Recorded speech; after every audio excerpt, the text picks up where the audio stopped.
Assalamualaikum warahmatullahi wabarakatuh. Kembali lagi dengan channel Bingkai Islam. Hari ini kita akan bahas tentang mualaf asal Prancis namanya Barbara. Tidak banyak wanita di dunia ini yang mampu merubah sekaligus memberiku inspirasi tidak terlupakan. Mungkin hanya beberapa orang saja, dan di sini aku akan menuliskan salah satunya. Wanita yang sejak pertama aku melihat dan mendengar ucapannya, membuat tangis seketika pecah, membuatku menyesali dosa-dosa, membuatku malu karena sejauh ini belum bisa melakukan hal-hal berarti. Juga membuatku sadar betapa agama yang dianugerahkan Allah sejak pertama kali aku dilahirkan adalah sebuah berkah yang tidak ternilai. Namanya Barbara, seorang gadis Prancis berumur 25 tahun. Kisah hidupnya ia ceritakan 1 tahun lalu. Di saat yang sama umur keislamannya baru saja menginjak tahun ketiga. Saat ini ia sedang menempuh pendidikan strata 2 pada jurusan Social Science di sebuah kota bernama Lille. Barbara memiliki paras yang cantik, seperti wanita Prancis pada umumnya. Namun yang membuat ia sempurna di mataku ialah kecantikan hati serta kecintaannya pada Allah. Perpaduan inilah yang jarang sekali dimiliki oleh wanita Prancis pada umumnya. Without Islam, my life was meaningless, tuturnya. Saat bercerita tentang keislamannya pada Saifat Al-Kandari. Kalimat itu ia ucapkan dengan bibir bergetar dan mata berkaca-kaca, menciptakan atmosfer haru yang bahkan membuat Saif di depannya ikut menangis. Sejak kecil Barbara tumbuh dalam sebuah keluarga Kristen yang tidak mempraktekkan agama. Bagi keluarga mereka, Tuhan itu adalah fashion. Meskipun begitu, Barbara bisa merasakan bahwa Tuhan itu ada. Hanya saja ia belum tahu bagaimana cara untuk mendekatkan diri padanya. Ia hanya berpikir pasti ada suatu cara agar ia bisa mengenal Tuhan dan suatu hari ia ingin dekat dengan Tuhan. Semua itu hanya sebatas apa yang ia pikirkan. Tidak ada satu usaha pun yang ia lakukan untuk menemukan Tuhan yang sesungguhnya. Hingga umur 20, Barbara tetap hidup layaknya muda-mudi Prancis pada umumnya. Semuanya berubah tatkala ia duduk di bangku universitas dan berteman dengan seorang gadis asal Maroko yang beragama Islam. Meskipun Muslim, sang teman tidak menjalankan Islam sama sekali. Justru gaya hidupnya sangat western.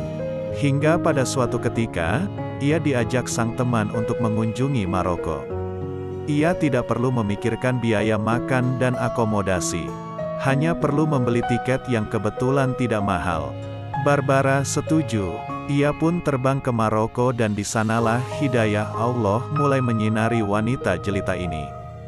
Di Maroko, Barbara mendapati kehidupan Muslim yang sama sekali berbeda dengan apa yang ia ketahui dari media selama ini. Kehidupan di Maroko membuatnya merasa seolah berada di planet lain. Di sana ia bertemu dengan orang-orang yang begitu ramah, diperlakukan dengan sangat baik, bahkan ia disambut seperti keluarga yang tidak bertemu selama bertahun-tahun. Sekembalinya dari Maroko, Barbara mengambil keputusan untuk mulai mempelajari Islam. Inilah saatnya aku memiliki pandangan sendiri tentang Islam. Tekadnya kala itu, hal pertama yang ingin diketahuinya dari Islam adalah bagaimana cara agama ini menempatkan wanita.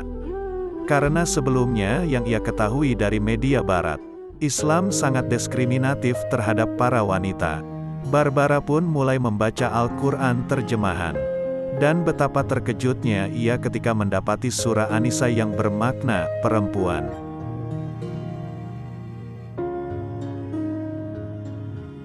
Barbara tidak menyangka bahwa Islam begitu memuliakan perempuan.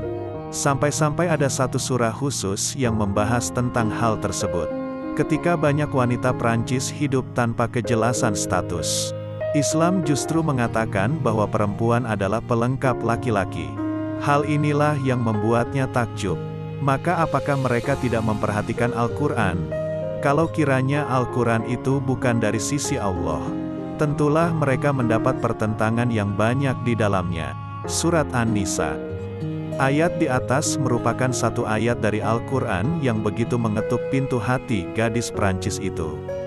Apalagi yang ia ragukan dari Al-Quran. Sedangkan selama ia membaca kitab tersebut tidak ada satu kontradiksi pun yang ditemukan. Bukankah inilah saat yang tepat bagiku untuk mengucapkan syahadat? Tanyanya pada diri sendiri. Esok hari pada waktu salat zuhur, Barbara datang ke sebuah masjid dan menceritakan segalanya pada sang imam. Ia terus bercerita panjang lebar dalam bahasa Prancis hingga berpuluh menit kemudian.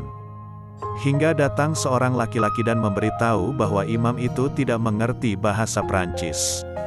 Lagi-lagi Barbara dibuat kagum, karena sang imam begitu sabar dan memasang wajah bersahabat.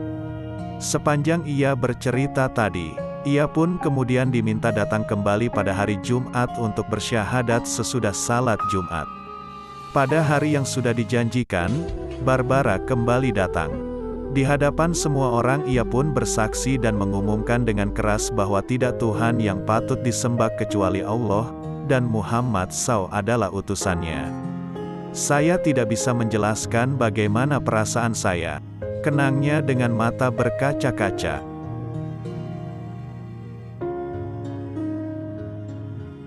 Hidup ini benar-benar tidak ada artinya tanpa kedekatan pada Allah. Saat itu saya merasa lengkap, tidak kosong atau dangkal. Hal-hal materialistis yang dulu saya cari, sekarang terlihat begitu sepele, antara yang hak dan batil. Perbedaan keduanya jadi tampak jelas di mata saya. Barbara tidak mengalami tantangan untuk keislamannya. Semua keluarga menerima agama baru yang ia anut. Hanya saja saat memutuskan untuk berhijab 1 tahun kemudian, ibunya tidak begitu menyetujui. Hal ini karena jika putrinya berhijab, maka seketika orang-orang akan tahu bahwa putrinya itu seorang muslim hanya dalam 1 kali pandang. Sementara Islam sendiri masih dipandang buruk dan dikenal sebagai agama kekerasan oleh masyarakat Prancis. Biarpun begitu, Barbara tidak menyerah. Ia terus mengajak ibunya berdiskusi dan memberikan pengertian yang baik hingga akhirnya ia diperbolehkan untuk berhijab. 2 minggu pertama berhijab, ia merasa takut karena seolah semua orang memandanginya. Tapi di minggu ketiga dan seterusnya, ia sudah mulai terbiasa. Semakin hari saya semakin natural dengan hijab ini, karena saya melakukannya demi Allah. Itulah cara terbaik dari Allah untuk melatih saya bersabar dan menghadapi dunia, ucap Barbara seraya tersenyum lebar. Kini Barbara menjalani kehidupannya dengan damai sebagai seorang muslimah. Selain sibuk menyelesaikan pendidikan masternya, ia juga aktif dalam kegiatan dakwah. Semoga kisah ini bisa kita ambil hikmahnya.